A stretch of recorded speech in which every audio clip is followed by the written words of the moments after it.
ओवीस kitchen या recipe चॅनलमध्ये तुमचे स्वागत आहे. तर आज आपण ना अगदी सोप्यातली सोपी रेसिपी करणार आहोत आणि ही रेसिपी तुम्ही केल्यानंतर ना तर नक्कीच आठवड्यातून 2 ते 3 वेळा कराल. इतकी जास्त भन्नाट ही रेसिपी तयार होते.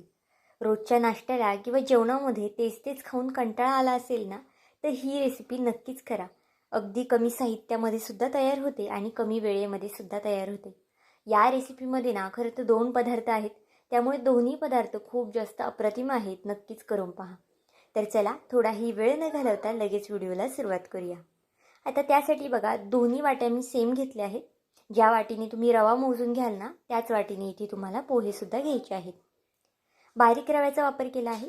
तुम्ही बारीक रव्याऐवजी जो जाड रवा असतो ना त्याचा वापर केला तरी चालेल. आता इथे रवा बघा मी मिक्सरच्या भांड्यामध्ये टाकून घेतला आहे.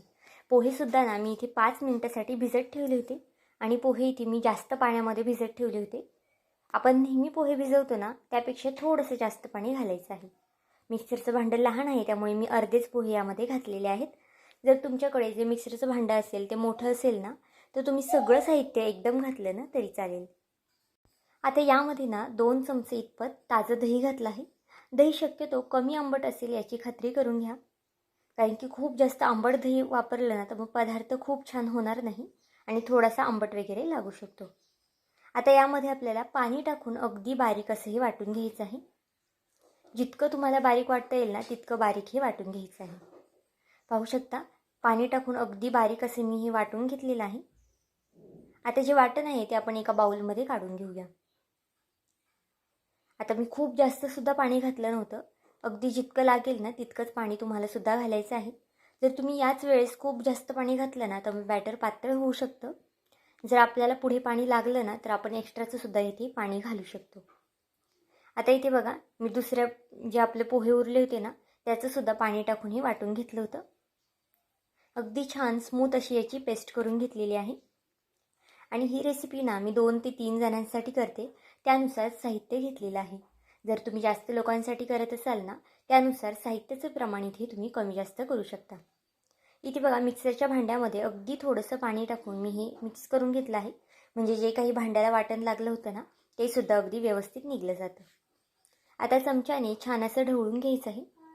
पाहू शकता याची कन्सिस्टन्सी अगदी परफेक्ट झालेली आहे. खूप जास्त पातळसुद्धा नाही आणि खूप जास्त घट्टसुद्धा नाही. 1 मिनिट भरासाठी मी छान असं हे फेटून घेतलं आहे आणि असंच हे आपल्याला थोड्या वेळासाठी साईडला ठेवून द्यायचं आहे.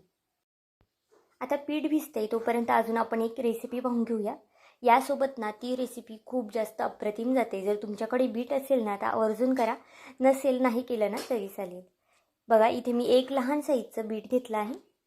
2 जणांसाठी रेसिपी करते ना त्यानुसार इतकं बीट पुरेसं आहे. आता यातलं सुद्धा मी अख्खं बीट वापरणार नाही आहे.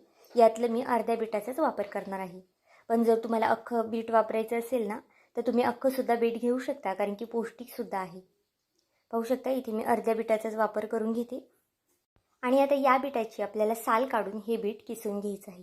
पाहू शकता बारीक किसणी असेल बारीक किसणीने किसा किंवा मग जर तुमच्याकडे जाड किसणी असेल ना तुम्ही जाड किसणीने किसलं तरी चालेल. आता जो उकडलेला बटाटा होता ना तो सुद्धा इथे बघा मी हातानेच मॅश करून घेतलेला आहे. तुम्ही किसूनसुद्धा घेऊ शकता किंवा मग अशा पद्धतीने हाताने मॅशसुद्धा करून घेऊ शकता. बटाटा जर कमी शिजला असेल म्हणजे कमी उकडलेला असेल ना तर शक्यतो किसून घ्या आणि अगदी मऊसूत असं उकडलं असेल ना तर हाताने मॅश करून घेतला ना तरी चालेल. आता तोपर्यंत आपण इथे बघा एक टोमॅटो घेऊया. टोमॅटो आपल्याला छान असा बारीक कट करून घ्यायचा आहे. रेसिपी अगदी डिटेलमध्ये केली आहे त्यामुळे ना थोडासा व्हिडिओ मोठा झालेला आहे. पण खरं तर बनवायला गेलं ना तर ही रेसिपी अगदी झटपट बनते आणि खायला म्हणाल ना तर खूप जास्त अप्रतिम लागते. ही रेसिपी जर तुम्ही एकदा केली ना तर नक्कीच या रेसिपीच्या प्रेमात पडाल. इतकी जास्त अप्रतिम ही रेसिपी होते. आणि करताना थोडीशी जास्त करा कारण की तुम्हाला सुद्धा उरणार नाही. इतकी जास्त भन्नाट ही रेसिपी होणार आहे. मुलांच्या डब्यासाठी करा, नाश्त्यासाठी करा किंवा मग जेवणामध्ये केली ना तरीसुद्धा अगदी अप्रतिम लागते. पौष्टिकसुद्धा आहे आणि पोटभरीचीसुद्धा नक्कीच आहे. आता बघा इथे मी सगळं साहित्य कट करून घेतलेलं आहे.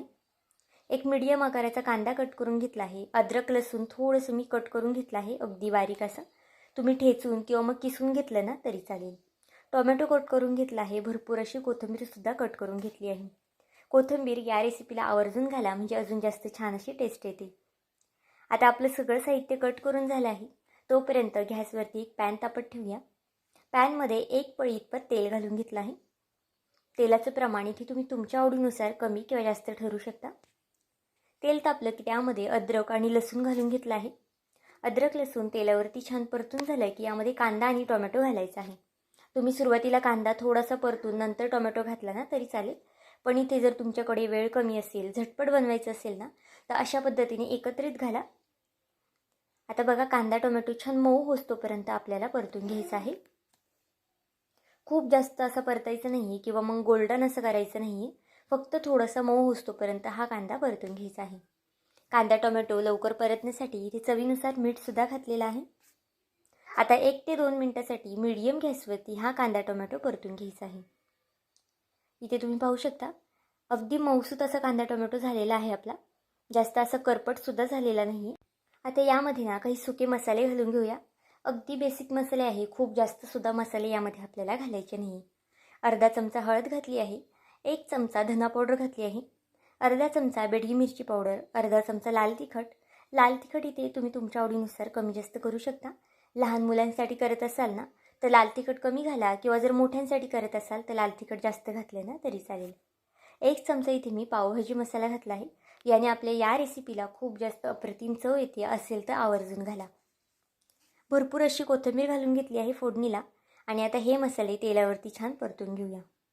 इथे बघा मसाले थोडेसे जर खाली लागत असतील किंवा तुम्हाला वाटते मसाले खाली लागतात तर अगदी थोडंसं पाणी घाला आणि मग नंतर मसाले परतून घ्या. पाहू शकता अगदी या पद्धतीने हे मसाले आपल्याला परतून घ्यायचे आहेत. मसाले परतून झाल्यानंतर यामध्ये बीट घालून घेऊया. बीट बघा अगदी छान लांब लांब किसून घेतलेलं आहे मी. आता बीट घातल्यानंतर पुन्हा छान असं मिक्स करून घेऊया. ही रेसिपी नक्कीच तुम्हाला खूप जास्त आवडणार आहे. नक्की रेसिपी काय आहे ना हे तुम्हाला अजून तरी कळलं नसेल, पण पुढे संपूर्ण व्हिडिओ पाहिल्यानंतर ना नक्कीच कळणार आहे. दिसायला सुद्धा अगदी अप्रतिम दिसते आणि खायला म्हणाल ना तर अगदी बोटे चाटत राहाल. थोडंसं पाणी घालून घेतलं आहे आणि 2 मिनिटासाठी एक हलकीशी वाफ काढून घेऊया. म्हणजे बीट जे आहे ना ते अगदी थोडंसं मऊसूतसुद्धा होतं. आणि बघा अगदी छान असं मिक्स झालेलं आहे बीट यामध्ये. आता जो बटाटा आपण उकळून ठेवला होता ना तो यामध्ये घालून घ्यायचा आहे आणि बटाटा छान असं यामध्ये आपल्याला मिक्स करायचा आहे. तुमच्याकडे जर पावभाजी मॅशर असेल ना त्याने सुद्धा हे तुम्ही छान असं मिक्स करू शकता. माझ्याकडे इथे अवेलेबल नव्हतं त्यामुळे मी अशा पद्धतीने चमच्यानेच मिक्स करत आहे. पाहू शकता अगदी या पद्धतीने आपल्याला छान असं हे एकजीव करून घ्यायचं आहे. जितकं तुम्ही हे छान मिक्स कराल ना तितकी आपली ही रेसिपी अजून जास्त छान होणार आहे. आता यामध्ये ना आपल्याला पाणीसुद्धा घालायचं आहे, कारण की हे खूप जास्त घट्ट आहे ना, त्यामुळे बघा इथे मी यामध्ये थोडंसं पाणी घालणार आहे. अर्धा पेला इतपत पाणी घालून घेतलेलं आहे. खूप जास्तसुद्धा घालायचं नाही, कारण की बीट इथे आपण किसून घेतलं आहे आणि बटाटासुद्धा उकडून घेतलेला आहे. त्यामुळे हे शिजायला एक 5 ते 6 मिनटं बारीक गॅसवरती ठेवलं ना तुम्ही तरीसुद्धा चालणार आहे. पाहू शकता अगदी छान असं हे मिक्स करून घेतलं आहे आणि अगदी छान असं एकजीवसुद्धा झालेलं आहे. आता यावरती झाकण ठेवून अगदी बारीक गॅसवरती तुम्हाला हे 5 मिनिटासाठी वाफ काढून घ्यायची आहे. याला छान वाफ बसते तोपर्यंत जे आपण सुरुवातीला पीठ ठेवलं होतं ना ते सुद्धा पाहू शकता इथे अगदी छान असं फुललेलं आहे. बघा अगदी पहिल्यापेक्षा डबल असं पीठ हे झालेलं आहे आणि छान फुललेलं सुद्धा आहे. आता हे पीठ थोडंसं मला घट्ट वाटते त्यामुळे मी यामध्ये अजून थोडं पाणी घातलेलं आहे आणि पाणी घालून झाल्यावरती आपल्याला छान असे मिक्स करून घ्यायचं आहे. यामध्ये भरपूर अशी कोथिंबीर घालूया. कोथिंबीरने या रेसिपीला अजून छान अशी टेस्ट येते त्यामुळे आवर्जून घाला आणि चवीनुसार मीठ घालून घेऊया आणि पुन्हा छान असं मिक्स करून घेतलं आहे. इथे पाहू शकता बॅटर जे आहे ना ते अगदी पातळसुद्धा नाही आणि जास्त घट्टसुद्धा नाही. अगदी याच पद्धतीने बॅटरची कन्सिस्टन्सी ठेवली ना तुमचा पदार्थ अगदी अप्रतिम होणार आहे. आता यामध्ये ना आपल्याला अगदी थोडंसं इनो घालायचं आहे. खूप जास्तसुद्धा नाही. पाहू शकता अर्ध्या चमच्याला सुद्धा अगदी कमी घातलं आहे. म्हणजे 2 चिमूट इतपत मी इनो घातलेला आहे. जर तुमच्याकडे इनो नसेल ना त्याऐवजी सोड्याचा वापर तुम्ही केला ना तरी चालेल. इनो घातल्यानंतर पुन्हा आपल्याला बॅटर मिक्स करून घ्यायचं आहे. खूप जास्त वेळसुद्धा मिक्स करायचं नाही. फक्त अगदी इनो अगदी व्यवस्थित असं मिक्स होईल ना इतपतच आपल्याला हे हलवून घ्यायचं आहे. तोपर्यंत एका साईडला गॅसवरती पॅन तापत ठेवला आहे. हा पदार्थ तुम्ही पॅनवर सुद्धा करू शकता आणि तव्यावरती सुद्धा करू शकता, कारण की अजिबातच खाली वगैरे चिटकत नाही. इथे बघू शकता अगदी कडेपर्यंत मी इथे तेल लावून घेतलं आहे. आणि नंतर आपल्याला हे बॅटर यामध्ये घालून घ्यायचं आहे. बघा 2 पाळ्या इतपत मी बॅटर यामध्ये घातलं होतं. आता सुरुवातीचा डोसा आहे ना, त्यामुळे थोडासा बबल्स कमी येतील किंवा मग थोडासा खाली वगैरे चिटकू शकतो. पण नंतरचे जे डोसे होतात ना, ते अगदी अप्रतिम होतात. 1 मिनिटासाठी झाकण ठेवलं होतं आणि झाकण काढून आता इथे बघा पाहूया आपण. अगदी छान असा हा आपला झटपट डोसा तयार झालेला आहे. जर तुम्हाला पातळ करायचा असेल, कुरकुरीत करायचा असेल ना, तर तो सुद्धा तुम्ही करू शकता. फक्त बॅटर थोडंसं जास्त पातळ करा, म्हणजे तुमचा डोसा अगदी छान असा कुरकुरीत होईल. पण इथे ना मी मऊसूत असे डोसे करते. जर मुलांच्या डब्याला द्यायचे असतील ना, तर नक्कीच अशा पद्धतीचे मऊसूत करा. थोडेसे जाड करा, म्हणजे अगदी छान मऊसूतसुद्धा राहतात आणि खायलासुद्धा अगदी छान लागतात. इथे बघा दोन्ही साईडने मी हा भाजून घेतलेला आहे. आता पुन्हा एक करून दाखवते बघा. अगदी झटपट बनतात, खूप जास्त वेळ लागत नाही. कधी कधी मुलांना डोसे खाऊशी वाटतात, तर अशा पद्धतीने तुम्ही झटपट डोसे त्यांना नक्कीच बनवून देऊ शकता. बघा हा सुद्धा डोसा आपण अगदी छान असा करून घेऊया. अगदी छान अशी या डोश्याला बघा बबल्स सुटले आहेत आणि खालनं सुद्धा ना खूप छान अशी जाळी पडते. पुन्हा 1 ते 2 मिनिटासाठी झाकण ठेवलं होतं. बघा झाकण काढल्यानंतर अगदी छान वरनंसुद्धा हा डोसा सुकलेला आहे, म्हणजेच वरनंसुद्धा हा डोसा आपला शिजलेला आहे. तुम्ही एका साईडने नुसता भाजला ना तरी चालेल, पण इथे मी दोन्ही साईडने छान असा खरपूस भाजून घेणार आहे. पाहू शकता खालच्या साईडने किती छान अशी जाळी पडलेली आहे आणि रंगसुद्धा अगदी गोल्डन असा आलेला आहे. आता याची दुसरी साईड पलटी करून घेऊया. अगदी झटपट डोसे आहे, त्यामुळे करायला सुद्धा खूप जास्त वेळ लागणार नाही आणि खायला सुद्धा अगदी अप्रतिम लागतात, पौष्टिक सुद्धा आहेत. आता हा सुद्धा डोसा एका प्लेटमध्ये काढून घेऊया. आता हे डोसे आपण करून घेतले, तोपर्यंत जी आपली भाजी होती ना बीटाची, ती सुद्धा झालेली आहे. खरं तर या रेसिपीला ना तुम्ही म्हैसूर डोसा असं सुद्धा म्हणू शकता, कारण की जी आपण ढाब्यावरती किंवा मग ठेल्यावरती म्हैसूर डोसा खातो ना, अगदी त्याच पद्धतीने टेस्ट जाते.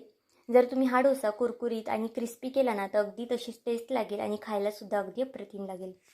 ही भाजीसुद्धा ना नुसती तुम्ही खाल्ली ना तरीसुद्धा खूप जास्त भन्नाट लागते, किंवा मग अशा पद्धतीच्या डोशाबरोबर खाल्ली ना तरीसुद्धा खूप जास्त छान लागते. अगदी चमचमीत अशी आपली भाजी झालेली आहे. नक्कीच एकदा करून पहा. कमीत कमी साहित्यामध्ये सुद्धा तयार होते आणि झटपटसुद्धा तयार होणार आहे. नाश्त्यासाठी नेहमी पाहुणेरावळे आले ना, आपण पोहे उपमा करतो, पण अशा पद्धतीचा अगदी छान असा नाश्ता करून त्यांनासुद्धा खाऊ घाला. ते सुद्धा तुमचे भरभरून कौतुक केल्याशिवाय राहणार नाही. इथे बघा आता एका प्लेटमध्ये आपण ही चटणी जी आहे ना, किंवा भाजीसुद्धा तुम्ही याला म्हणू शकता, ती काढून घेऊया. ही भाजी मुलांना डब्याला सुद्धा देऊ शकता आणि अशा पद्धतीचे झटपट बनणारे डोसेसुद्धा करून द्या. मुलांना रोजच्या डब्याला चपाती भाजी देण्यापेक्षा ना असं काहीतरी वेगळं कधीतरी दिलं ना, ते सुद्धा अगदी आवडीने खातात. बघा अगदी मऊसूत असा हा डोसा झालेला आहे आणि जाळीसुद्धा अगदी छान अशी पडलेली आहे. नक्कीच या पद्धतीचे असे इन्स्टंट डोसे करून पहा. बनवायला सुद्धा पटकनी बनतात आणि खायला सुद्धा अगदी अप्रतिम लागतात. तर आजची ही रेसिपी तुम्हाला कशी वाटली मला हे कमेंट करून नक्की सांगा. आणि चॅनेलवरती नवीन असाल, चॅनेलला अजूनही सबस्क्राईब केलं नसेल तर एक लाईक आणि सबस्क्राईब करायला विसरू नका. पुन्हा भेटूया आपण अशाच एका नवीन व्हिडिओमध्ये. तोपर्यंत बाय.